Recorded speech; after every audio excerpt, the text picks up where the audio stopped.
জাতিসংঘের ৮০তম অধিবেশনে যোগ দিতে ১১ দিনের সফরে নিউ ইয়র্কে আসছেন অন্তর্বর্তীকালীন সরকারের প্রধান উপদেষ্টা ডক্টর মোহাম্মদ ইউনূস। তার এই সফরকে ঘিরে রোববার নিউ ইয়র্কের ডাইভার্সিটি প্লাজায় ডক্টর ইউনূসের পক্ষে বিপক্ষে বিএনপি আওয়ামী লীগের নেতাদের আলাদা আলাদা সমঝোতার সমাবেশ অনুষ্ঠিত হয়। পক্ষে বিপক্ষের এই সমাবেশে উভয় পক্ষের সাধারণ কর্মীদের মাঝে তুমুল বাকবিতণ্ডা ও হাতাহাতির ঘটনা ঘটে।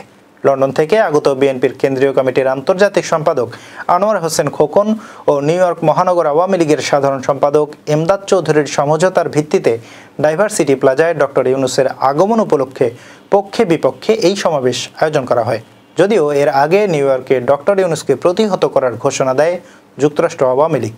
অপরদিকে প্রধান উপদেষ্টার সফর ঘিরে যুক্তরাষ্ট্র আওয়ামী লীগের তৎপরতার পাল্টা জবাবের প্রস্তুতি নেয় যুক্তরাষ্ট্র বিএনপির নেতাকর্মীরা।